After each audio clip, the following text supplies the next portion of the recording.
For this seam sample, we're gonna start out with a square piece of fabric.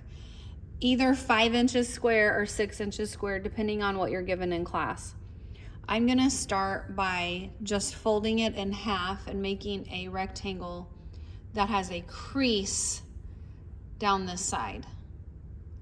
And it is on the creased edge that I'm actually gonna be sewing. So what I'm gonna do is I'm gonna go ahead with my leader fabric. I've got that 2-inch square. I'll just go ahead and run it underneath the needle. And then now the needle's down, I'm gonna raise up my presser foot. And for this seam allowance, what I'm going for is a 1/2 inch seam. And so there's a lot of ways we can look at this.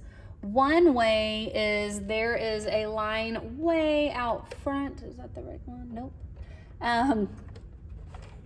In the back here, there's 1/8 marks.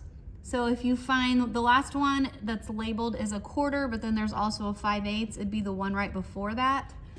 But I think probably what's easiest is to just take your seam gauge, bump it with the needle down. You kind of bump it up against the needle and just lay it there and see where that 1/2 inch mark is. So on mine,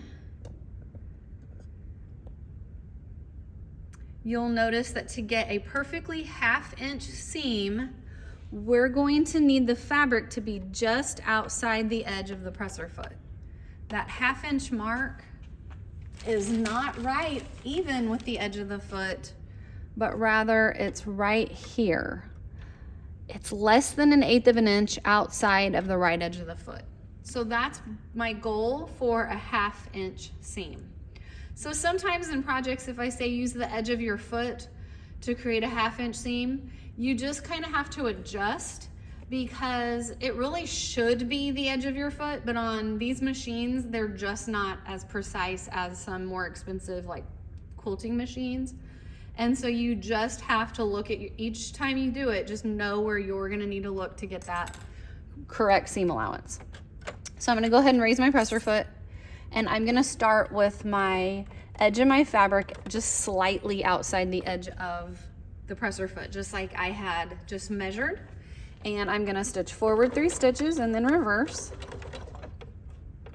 Where did my leader? There it is. And then I'm just gonna do my best to keep it straight and even over on the side. So it does come out from the side of the right side of the foot just a little bit, less than 1/8 of an inch. Then I get all the way to the end, and then I hit the reverse button again 3 times so I can lock that seam in place. Then I'm gonna stitch to the end, leaving my needle down. I'm gonna raise up my presser foot again, and I'm gonna stitch across my ender fabric. Okay, so I've stitched across my ender. Now I can just go ahead and reach back here and grab a hold of my project. So I've sewn that 1/2 inch seam. I'm gonna go ahead and trim down the leader off of it, and we're gonna tilt the camera real quick so I can go in with a seam gauge and measure it. So before you turn your project in, you will want to measure and make sure that your measurement is at the 1/2 inch seam allowance where it needs to be. So I'm going to lay my seam gauge. I've already got on the 1/2 inch mark. I'm gonna get that right even with the 1/2 inch, and I'm gonna lay it down here, and it should be perfectly even with that 1/2 inch stitch. Okay, so that's where we need to be. It's perfect. So what you're gonna wanna do every time when you are told to do a 1/2 inch seam, you'll wanna remember, like, yes, you're using the edge of the foot, but the fabric goes just slightly out to the right from there.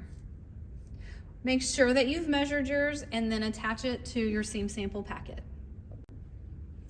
If you measure your seam allowance and it is not an accurate 1/2 inch, you will want to seam rip it and start over so that the next time you do it, it is an accurate 1/2 inch. That's what I'm grading this on.